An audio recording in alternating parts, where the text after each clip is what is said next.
శ్రీమాత్రే నమః. ఈ రోజు వీడియోలో మనం కూష్మాండ దీపం ఎలా పెట్టాలి, ఎక్కడ పెట్టాలి, ఎవరు పెట్టాలి, కూష్మాండ దీపం గురించి పూర్తి వివరాలన్నీ కూడా నేను క్లియర్ గా ఈ వీడియోలో అందిస్తున్నానండి. వీడియోని మాత్రం స్కిప్ చేయకుండా చూడండి.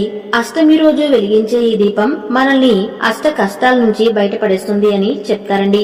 మనకి డబ్బు సమస్య కానీ, ఆరోగ్య సమస్యలు కానీ, శత్రు బాధలు, గ్రహ బాధలు, రుణ బాధలు, శని దోషాలు, చేతిలో చిల్లిగవ్వ లేకపోవటం, ఇవన్నీ సమస్యల నుంచి మనల్ని బయట వేస్తుందండి ఈ కూష్మాండ దీపం. కూష్మాండ దీపం అంటే ఏంటో కాదండి, మనకి బూడిద గుమ్మడికాయ ఉంటుంది కదండి, ఈ బూడిద గుమ్మడికాయలో పెట్టేటటువంటి దీపాన్ని మనం కూష్మాండ దీపమని, కాలభైరవ దీపమని పేర్లు అయితే పిలుస్తామండి. ఈ దీపం అనేది మనం ప్రత్యేకంగా కాలభైరవ స్వామికి అయితే పెట్టుకుంటాము. మీ ఇంట్లో ఎటువంటి నెగిటివ్ ఎనర్జీ ఉన్నా సరే పూర్తిగా తొలగిపోయి, ఇంట్లో ఎటువంటి కష్టాలు ఉన్నా సరే ప్రతి కష్టం అనేది కూడా మీకు తొలగిపోయి మంచి ఫలితం అనేది వస్తుంది. అంతటి శక్తివంతమైనటువంటి దీపం అండి ఈ దీపం. అయితే ఈ కూష్మాండ దీపం ఎక్కడ పెట్టుకోవాలండి? ఇంట్లో పెట్టుకోవచ్చా లేదా టెంపుల్లో పెట్టుకోవాలా?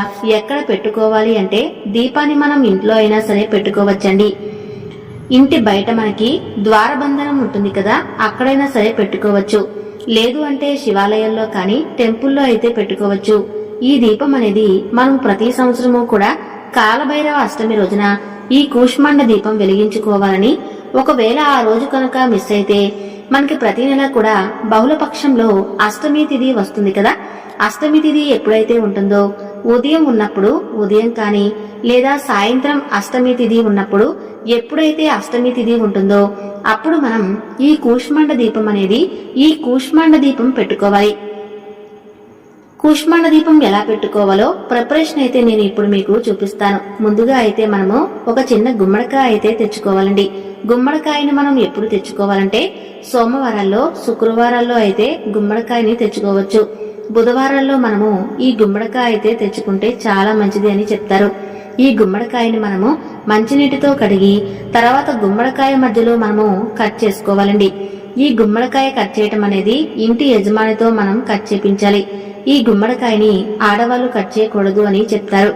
ఎందుకంటే గర్భానికి సంబంధించినటువంటి సమస్యలన్నీ వస్తాయని ఆడవాళ్ళైతే ఈ గుమ్మడికాయ అయితే కొయ్యకూడదు అని చెప్తారండి. నేనైతే ఇక్కడ మా వారి దగ్గర అయితే కట్ చేపించాను. ఈ విధంగా వీడియోలో చూపిస్తున్న విధంగా నేను ఇక్కడైతే మిడిల్ లో కట్ చేసుకుని 2 భాగాలైతే చేసుకున్నానండి. తర్వాత మధ్యలో మనకి విత్తనాలు గుజ్జు ఉంటుంది కదా,